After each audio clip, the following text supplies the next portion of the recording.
कारण सध्याला इकी राहिलेली नाही. इकीला फार किंमत आहे बरं का. इकी असली पाहिजे. एक द्राक्ष घेण्याकरता द्राक्षाच्या दुकानात एक माणूस गेला. त्याने आजीला विचारलं, आजी द्राक्ष कशी दिले? आजीने सांगितलं 100 रुपयाला किलो. ते म्हणला स्वस्त द्या ना, कमी करा ना काही. नाही म्हणले कमी नाही होत, तुला घ्यायचे असले तर घे. नाही म्हणलं आजी थोडं कमी करा.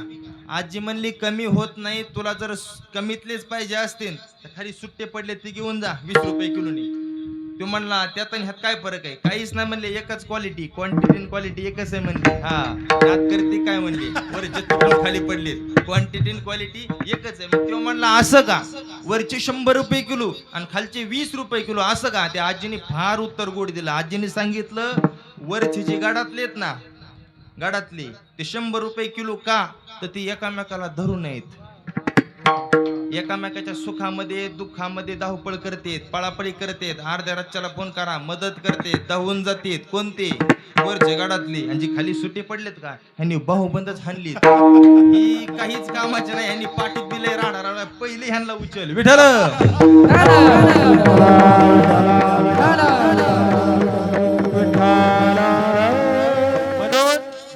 फार किंमत आहे आणि ती की आमच्या या गुंड परिवारामध्ये पाहायला मिळते. अतिशय सुंदर आमचे भरत भाऊ असतील, ज्योतिराम भाऊ असतील, आणि मला वाटतं ज्योतिराम भाऊंचा सुद्धा एक मुलगा आहे ते महाराष्ट्र पोलीस मध्ये भरती झालाय. हा इंडियन आर्मी मध्ये का? वा इंडियन आर्मी मध्ये. हे सगळे गव्हर्नमेंटच या ठिकाणी ऑफिसर आहेत असं म्हटलं तरी काय अवघड ठरणार नाही. सुशिक्षित फॅमिली आहे, सगळ्यांच्या चरणावरती देश सेवा करत आहेत. सगळ्यांच्या चरणावरती या ठिकाणी विनम्र अभिवादन करतो. माझ्या अभंग निरूपणाला अर्थात तुकोबराच्या अभंगावरती चिंतन करण्याचा प्रयत्न. विठ्ठल अभंग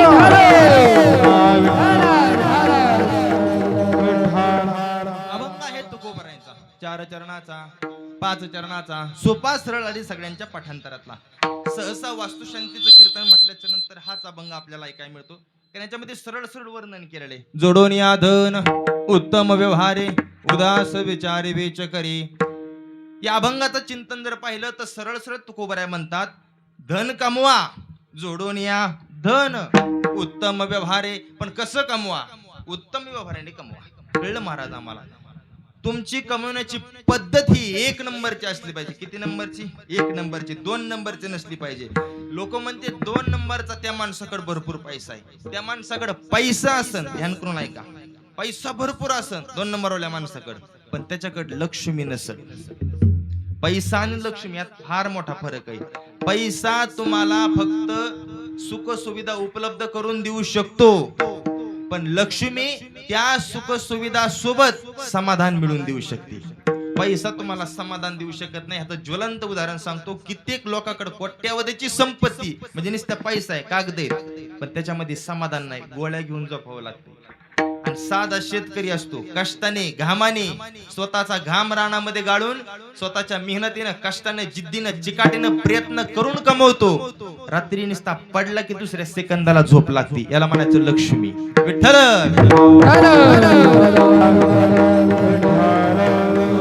जगद्गुरु तुकोबराय म्हणतात, जोडून या धन उत्तम व्यवहारे, उदास विचारे वेच करे. अजून काय सांगतात तुकोबराय? उत्तमची गती तो एक पावेल, उत्तम भोगेल जीवखानी. तुकोबराय म्हणतात, तुम्हाला जर उत्तम गती मिळवायची असेल, सरळ सरळ बघा, या अभंगाचं फार गोड चिंतन आहे. उत्तमची गती तो एक पावेल. कोण उत्तमची गती पावेल? जोडून या धन उत्तम व्यवहारे, तो उत्तमची गती पावेल. अजून कोण पावेल? परोपकार जो करेल, उत्तमची गती तो एक पावेल. नेने परनिंदा, उत्तमची गती तो एक पावेल. भूतदया गायी पशुचे पालन, तान्हेल्या जीवन मना माझी. गायीचं पालन करेन, पशु पक्ष्यांचं पालन करेन, उत्तमची गती तो एक पावेल. तान्हेल्या जीवन मना माझी. ज्याला 2 घास अन्नाची गरज आहे, ज्याला गोडभर पाण्याची गरज आहे, आशाच्या मुखामध्ये जो घास घालीन, तो उत्तमची गती तो एक पावेल. उत्तम भोगील जीवखानी. आणि तुका म्हणे ह्याची आश्रमाचे फळ. कोणतं फळ आहे? जोडून या धन उत्तम व्यवहारे. हे तुका म्हणे ह्याचे आश्रमाचे फळ. अजून परोपकार नेने परिंदा, तुका म्हणे ह्याचे आश्रमाचे फळ. अजून कोणतं तुका म्हणे ह्याचे आश्रमाचे फळ? ऐका सांगतो. भूतदया गायी पशुचे पालन, तान्हेल्या जीवन मना माझे, तुका म्हणे ह्याचे आश्रमाचे फळ. परमपद बळ वैराग्याचे. विठ्ठल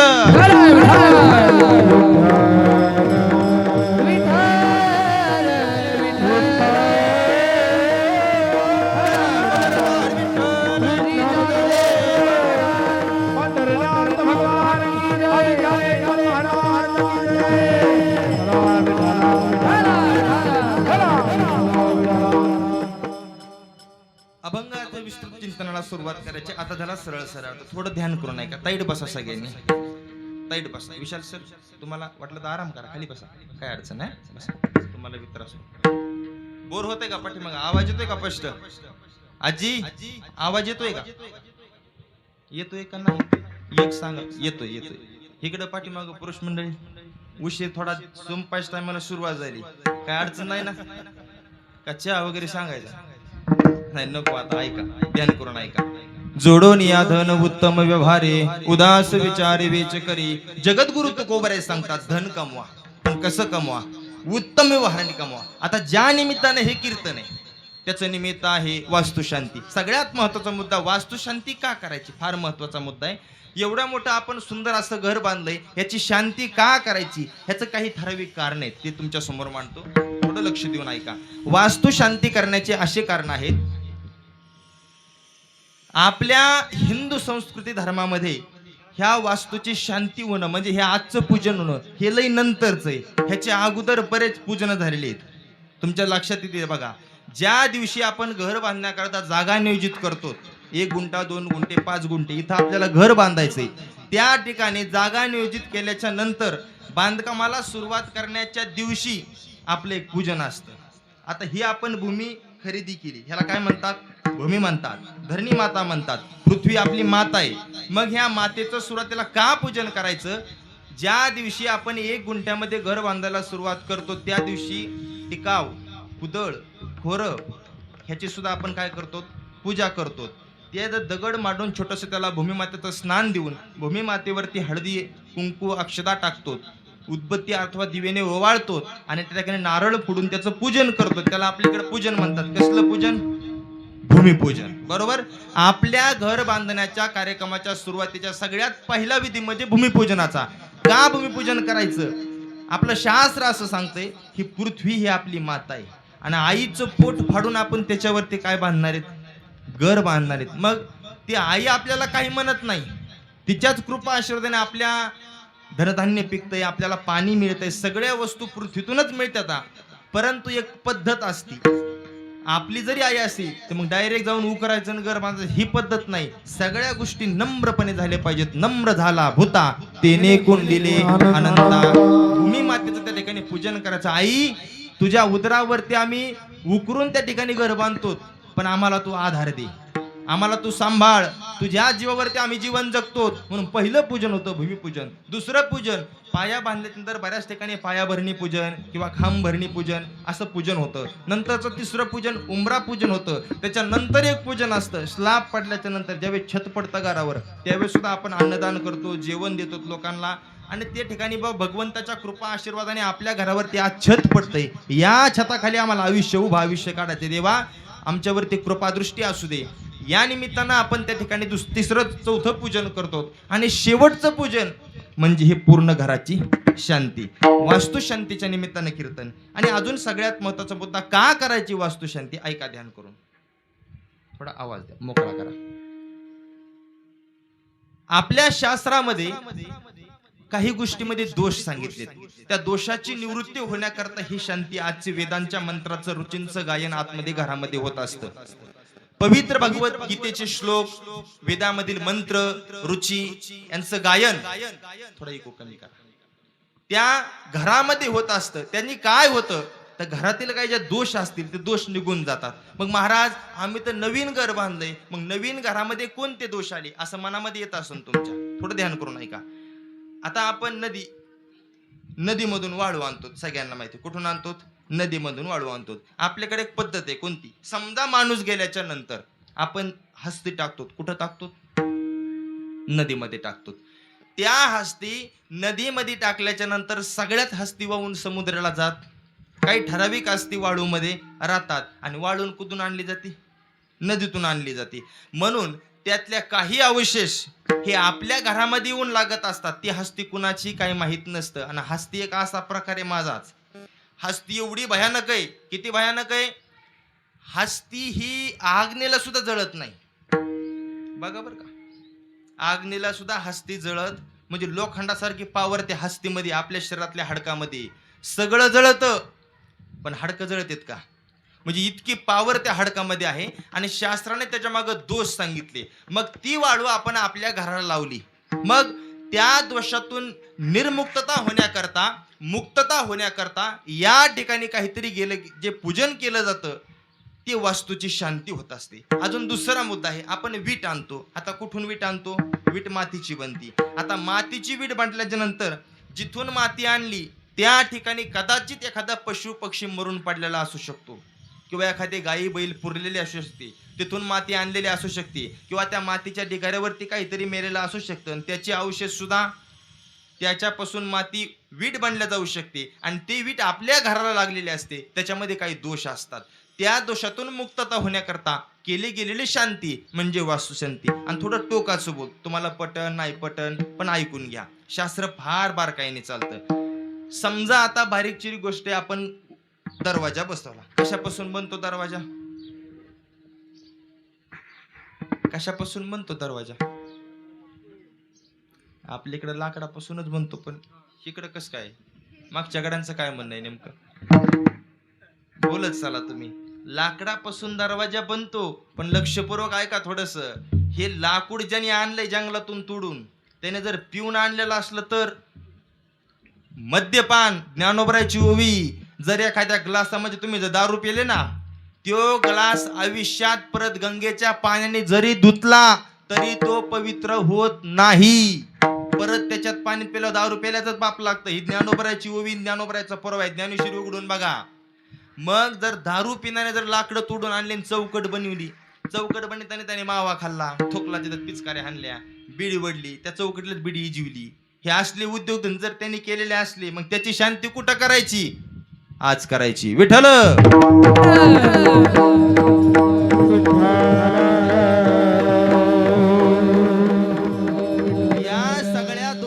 निर्मूलन होण्याकरता अजून पुढे जाऊन सांगतो. मी झालं लाकडाचं. आता ज्यांनी स्लायडिंग बसवली, ध्यान करून ऐका बरं का. आपल्याला कुणालाच नाव ठेवायचं नाही, फक्त ह्या गोष्टी सांगायच्यात. घर तुमच्या घरी बांधले, माझ्या घरी बांधलेले, पण ह्या गोष्टी का करायच्या? ज्यांनी स्लायडिंग बसवली, ज्यांनी फरशी बसवली, बरं फरशी बसणारे माळकरी असतात का? तो रातच्याला खाऊन जर आलेला असला तर सकाळी आंघोळच नाही केली त्यांनी, मग त्याचा पाप कोणी बघायचं? आमच्याकडे लई किस्से घडले. एका साऊंडवाल्यानी, मुस्लिम समाजाचा साऊंडवाला होता, मी नाव बी सांगन, संत वामन भाऊंचा दरबार होता. आमच्या महाराजांचं कीर्तन होतं आमच्या जवळच. साऊंडवाल्याने लावली साऊंड सिस्टीम, ते जनरेटर लावलं.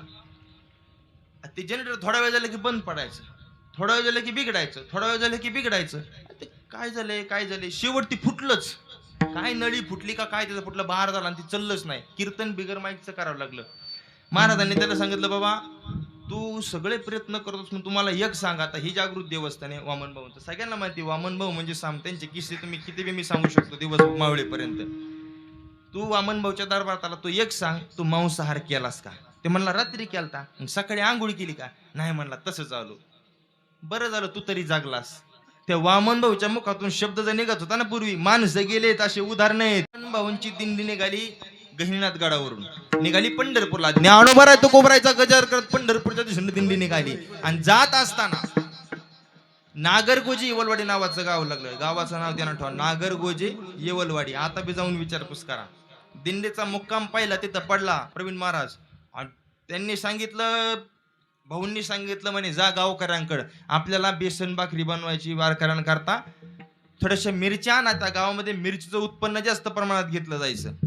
गेले 2-4 वारकरी गावकऱ्यांना, म्हणे चौकात बसले 2-4, प्रत्येक चौकात 2-4 राहते टगे, फक्त गावाच्या उचापात्या करायच्या. ह्याचं असं झालं, त्याचं तसं झालं, ह्याचं ही झालं. अरे तुझं बघ ना, तुझा पार खाकाना झाला ना, लोकांच्या घरू उचापात्या करतो. गेले म्हणले भाऊंची दिंडी आली आणि दिंडीला बेसन भाकरी बनवण्याकरता मिरच्यांची गरज आहे, थोड्या मिरच्या द्या. ती जरा शियानी होती, म्हणजे एकात अर्धा टाकलेला 150. ती म्हणे तुमच्या करता बनवल्या का मिरच्या? तुमच्या परता पिकवल्या का म्हणे आम्ही मिरच्या? मिरच्या काय मिळत नाही, पळा.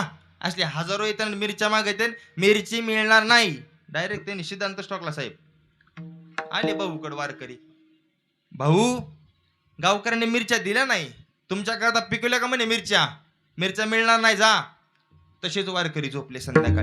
सकाळी दिंडी उठली, ज्ञानवर तुकोबारायचा गजर करत दिंडी पंढरपूरच्या दिशेने मार्गक्रमण करायला निघाली. गावाच्या बाहेर दिंडी गेली वेशीच्या आणि वामन भाऊ वेशीमध्ये उभा राहिले. थोडं ध्यान करून ऐका.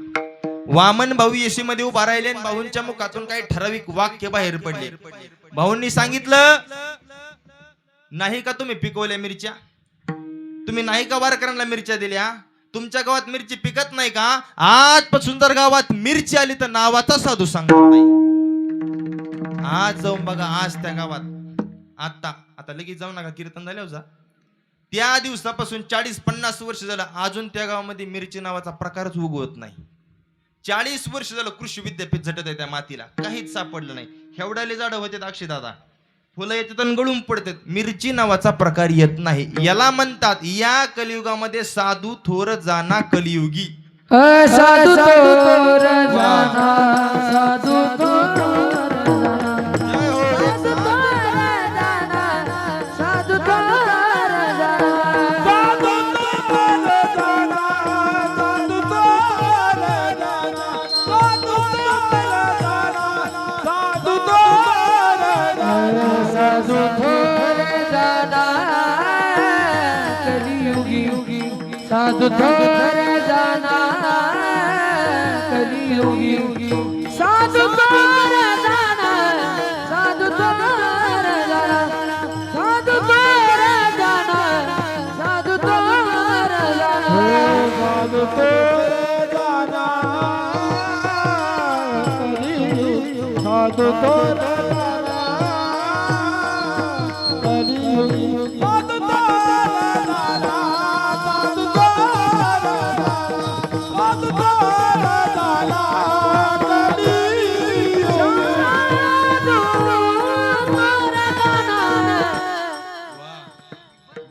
एक नंबर आहे. त्यांच्याकरता टाळ्या वाजवा. मॉनिटर बंद पडतो बघा गायकांचा, त्यांच्या समोरचा मॉनिटरला आवाज द्या. जोरदार टाळ्या वाजवा गायकांकरता जरा. जितके गायक सुंदर आहेत त्यांच्यापेक्षा डबल वादक सुंदर आहेत, त्यांच्याकरता एकदा जोरदार टाळ्या वाजवा. जेवढे हे दोघं बी सुंदर आहेत, ह्या दोघांपेक्षा डबल तुम्ही ऐकणारी भारी तुमच्याकरता एकदा वाजवा. तुमच्याकरता तरी जोरात वाजवा. त्या दिवशी एक जण कीर्तना नितीन महाराज टाळी वाजना समोर बसलं, विठ्ठल विठ्ठल म्हणणार, राख राख राख निसता माझ्याकडे डोळे ताणून बघायचा. अरे म्हणलं टाळे तरी वाजवते, म्हणला माझ्यावर कर्ज आहे. आम्ही फेडाव काय मग? बोंबलत हिनला तिकडं. 10 कमीतून 20ची पेतो, बिस्लरी पेतो 20 रुपयाची, दारू फिरून नाही. ऐका, थोडा आवाज दे रे भैया, आवाजच आहे ना बघायचा. सुरुवातीला जसं तर तसा दे, असा आवाज वडत आहे ते पाठीमाग, असा पुढे टाकायला पाहिजे. विठ्ठल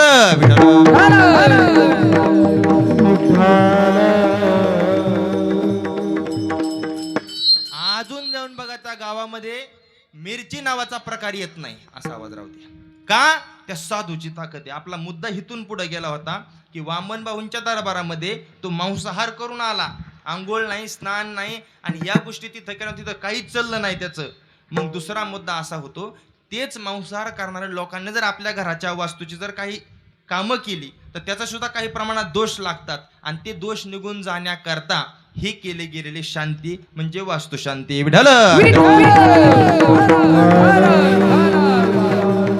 तुम्ही म्हणता महाराज वास्तुशांतीला वास्तुशांती ठीक आहे, मग कीर्तन का करायचं?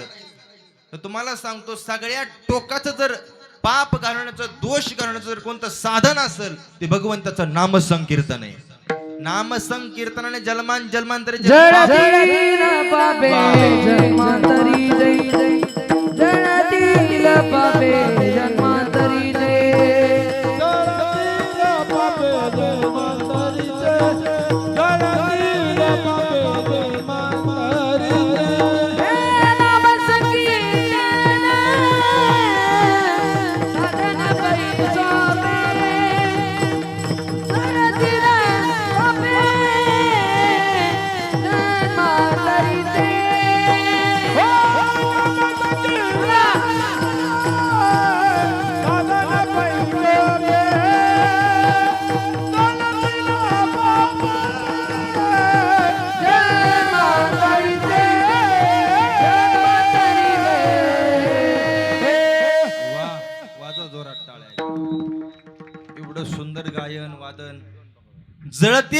जन्मांतरीचे. का कीर्तन ठेवायचं?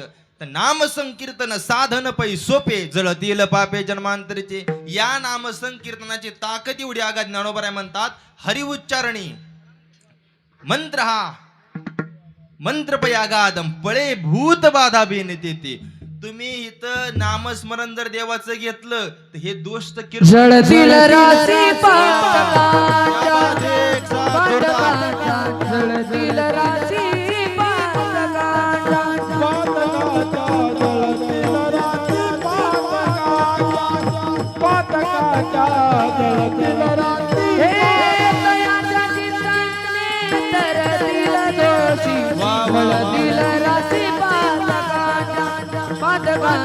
जळतील राशी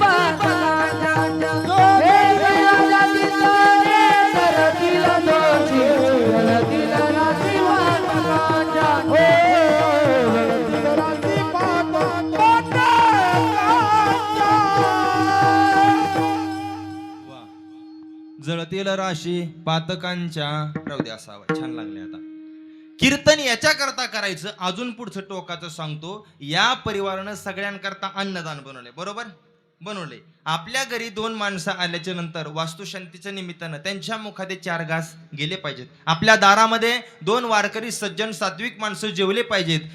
आपल्या हाताने अन्नदान व्हावं याच्या करता अन्नदान केलंय. पण हे फक्त जीवन झालंय. आता काय जीवन. पण ज्या वेळेस नामसंकीर्तन इथं घडतं त्याचे संस्कार त्याच्यावरती पडतात त्यावेळेस त्याचं महाप्रसादामध्ये रूपांतर होत असतं. म्हणून की वाचा जोरात वाचा. टोल ना काय का टॅक्स आहे का ईडीची दाढ पडते टाळी वाजवाय मला काय कळा ना. त्याच्यात बी कंजूसपणा. निदान तेवढं तरी मन मोकळं दाखवा. म्हणजे आपला दर्जा लक्षात आला पाहिजे. माझ्या बी जराशी थोडं अंतकरण मोकळं ठेवायला शिका. जिथं आपण जातो ना तिथं मिसळून राहायचं मोकळ्या मनासारखं. काय काय माणसं असते जिथं जाते तिथलीच होऊन जाते आणि ते माणसं आयुष्यात सुखी राहतात. अटॅक कधी येतो नुसतं हातल्या दम गुटल्यासारखं जगायचं. ह्याला सांगू नको त्याला सांगू नको. स्वभाव असला पाहिजे तर आमच्या अक्षय महाराजासारखा लई मोकळा. अजून बी तसंच का हाना की जरा हाता आदळा जरा. इतका स्वभाव गोड आहे अक्षयचा. आमचे तुकाराम भाऊचा त्यांच्या निम्यानीच शांत आहे आणि त्यांच्या डबलनीच फास्ट गडी. त्यांचे शब्द असे विकत घ्यावे लागतात. धरा 10 रुपये बोला एखादा शब्द 10-20 रुपये बोलतच नाही ते. आणि अक्षय महाराजाला म्हणावं लागतं आता विठ्ठल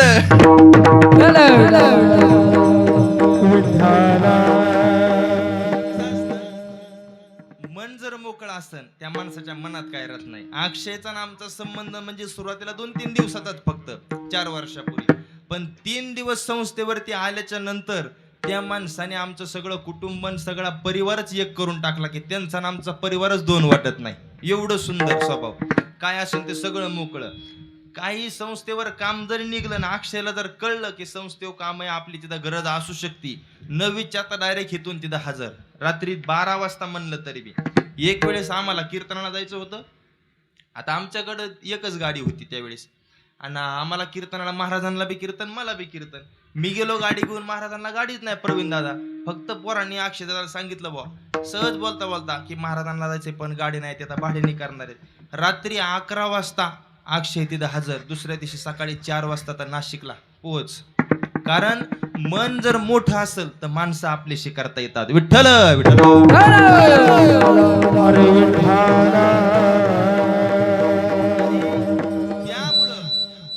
हे जे सगळे लोक इथं आलेले आहेत एवढ्या माळावरती तसं वास्तुशांतीचं नियोजन जर पाहिलं तर दुपारी 1 पासून पुढं असतं. येणे महाप्रसाद घेणे आणि जाणे. पण एवढा समाज या ठिकाणी आलाय तो फक्त कीर्तना करता म्हणजे या परिवारावरती असलेलं प्रेम आहे आणि त्या प्रेमापोटी या ठिकाणी सगळे उपस्थित झालेले आहेत. सांगण्याचा मुद्दा एवढाच आहे कीर्तन का करायचं हे अन्नदान ठेवलंय. या अन्नदानावरती नामसंकीर्तनाचा ज्यावेळेस परिणाम होतो संस्कार पडले जातात त्यावेळेस त्या अन्नाचं जेवणाचं रूपांतर हे महाप्रसादामध्ये होत असतं. आणि म्हणून या ठिकाणी टाळ कोणाच्या बी घरी वाजत नाही. टाळ कोणाच्या घरी वाजतो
भाग्यवंता घरी भजन पूजन त्याची वाट पाहे रघुनंदन. नुसता शब्द टाकलं की प्रमाणे यायला लागले तिकून. ह्याच्याकरता असे जाणकार भजनी गायक वादक असले जरा आनंद वाटतो कीर्तन करायला. कशी एक एक चाल प्रत्येक वेळेस नवीन यायला लागली का नितीन महाराज तुम्ही जाणकार आहेत कशा चालली अजून लई चाली म्हणजे ते लई चालीच येतं. एक एक चाल दाखवणार आहे तुम्हाला तुम्ही फक्त आता ऐकत राहा त्यांच्या चाली कशा आहेत त्या. आता ऐका मुद्दा इथं चाललाय अतिशय सुंदर आहे. भाग्यवंता घरी भजन पूजन कोणाच्या बी दारात टाळ वाजत नाही. त्याच्या करता घरातली माणसं घरातल्या सुना घरातल्या माता मावल्या घरातली आई घरातले वडील हे भाग्यवान असावं लागतात. त्यावेळेस दारात टाळ वाजतो. आणि मी तर म्हणेल ही पूर्ण गुंड परिवार नाही वस्तीच इतकी भाग्यवान आहे. आम्ही पंढरपूरला जाताना तुमच्या गावात येतो तुमची वस्तीच नाही तुमचं गावच म्हणावं लागल की तुम्ही पंढरपूरच्या वाटेवरचे माणसं आहेत. आणि हे भाग्य कुणाला बी लाभत नाही बरं का. अखंड पंढरपूरला जाणारे सगळे वारकरी हे देवळालीमध्ये 2 घास खाल्ल्याशिवाय पंढरपूरला जात नाहीत. हे वाक्य कधीच विसरायचं नाही. कारण पांडुरंगाच्या भेटीला चाललेल्या वारकऱ्यांच्या जर पोटामध्ये तुम्ही 2 घास अन्नाचे जर प्रेमाने भरवत असाल आणि त्या अन्नाच्या ताकदीवर जर पांडुरंगाच्या दिशेने 2 पाऊल पडत असतील तर ह्याच्या मोठं पुण्य कोणतंच नाही जगामध्ये.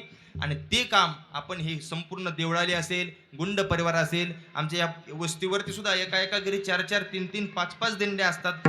7-8 दिवस इथंच पंढरपूर असल्यासारखं वाटतं या लोकांना. म्हणून हे भाग्यवान माणसं आहेत आणि म्हणून यांच्या दारामध्ये टाळ वाजतो.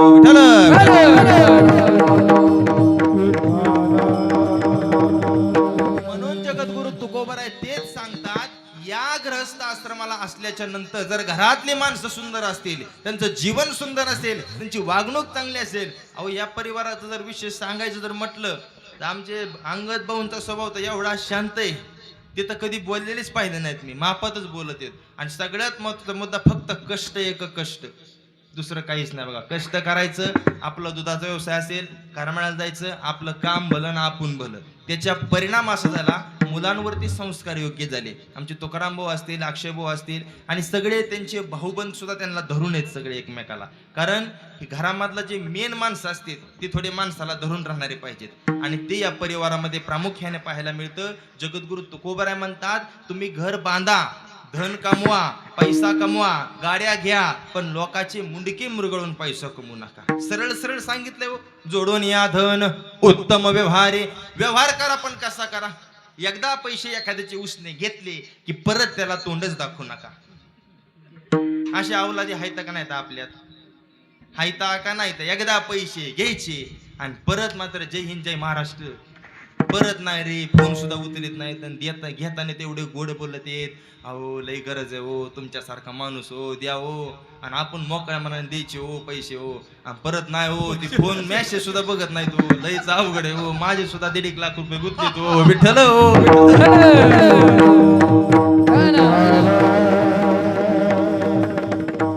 प्रवीण दादा मी सुद्धा कदारलोय हो. काय सांगू तुम्हाला. आपल्या क्षेत्रातला एक माणूस आहे नाशिकला आपल्या नाशिक नाही राहुरी पासताय देवा शपथ नाराज गाव तुम्ही खोटं बोलत नाही हो. 8 महिने होऊन गेलो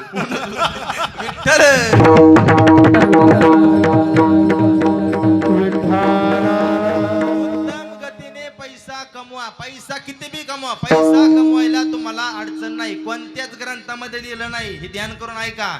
बिगर माळकरी गँगची माळ करायला म्हणतात ना महाराज लोकांना तुम्हाला कशाला पैसा पाहिजे तुम्ही सांगता मोह माया. ही मोह माया फिया काहीच नाही. पैसा कचून कमवला पाहिजे. जगद्गुरु तुकोबारायांची दुसरी सासरवाडी गुळवे सरकार पुण्यातले 3600 एकर ऊस होता त्यांच्याकडं. मग इतक्या श्रीमंतांनी जर जगद्गुरु तुकोबरायांना पुरगी दिली असेल तर तुकोबराय किती श्रीमंत असतील विचार करा. तुकोबरायांनी त्या काळामध्ये 550 वर्षापूर्वी 65 लाख रुपयाची सावकारकीच्या वया अशा पाण्यात फेकून दिल्या दुष्काळ पडल्यावर. कळायला लागले का. त्या काळातले 450 वर्षापूर्वी 65 लाख रुपये म्हणजे आताचे किती झाले. तुकोबराय गरीबच नव्हते पण समाजाकरता दुष्काळ पडला ना सगळं देऊन टाकलं आणि स्वतःवरती इतकी वेळ आली की घरामधून चंद्र दिसायचा, मग त्यांची झोपडी कशी झाली असेल विचार करा. समाजाकरता म्हणून तुकोबराला ह्या सगळ्या गोष्टीचा अनुभव होता. पैसा कमवा पण उत्तम व्यवहाराने कमवा. कळायला लागले का थोडंफार? कुणी तुकोबराचा हा अधिकार सामान्य नव्हता महाराज. ही आर्थिक दृष्ट्या सोडून द्या, परमार्थिक दृष्ट्या तुकोबराचे सामान्य नव्हते. साहित्य सोन्याच्या खाणीतून शब्द रत्नांची निर्मिती करणाऱ्या महाराष्ट्र सारस्वताच्या मंडलावर आपल्या तत्वज्ञानाचा कळस ज्या महापुरुषाने चढवला, वेद उपनिषद गीता भागवताचं मंथन करून पंचमेध गाथ्याची निर्मिती ज्या महासाधूने केली, म्हणणारा रामचंद्र बुरड्या डोंगरावरती जाऊन परमार्थाच्या विरत साधना करत देहासकट वैकुंठ गमन करून विश्वातील एक अलौकिक चमत्कार इतिहासाच्या पानावर त्यांनी सुवर्णाक्षराने लिहिला. त्यांची विवेकशील वृत्ती, वैराग्य संपन्न जीवन आणि 8 पिढ्याच्या परमार्थाचे अलौकिक वैभव जीवनामध्ये प्राप्त करून त्यांच्या मराठी शब्द तत्वज्ञानाला तलवारीची धार आली आणि त्या शब्दाने सामान्य व्यक्तीला मोक्षाचा देवयान पंथ प्राप्त करून दिला. ज्या संतांनी इंद्रांच्या तीरावरती होनावाच्या सुप्रसिद्ध गावामध्ये रुक्मिणी प्राण संजीवन जगतदार श्री पांडुरंग परमात्म्याच्या भक्तीचा परमोच्च बिंदू अनुभवला, तेच संत म्हणजे श्रीमंत संत श्री जगद्गुरु तुकोबा. काय अधिकार होता जगद्गुरु तुकोबाराचा? अरे नाव घेतलं तरी यम असा. तुकाराम तुकाराम तुकाराम तुकाराम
लट कापत होता. तुकोबराचं नाव घेतलं तरी एवढा अधिकार परमार्थिक दृष्ट्या जगद्गुरु तुकोबराचा होता.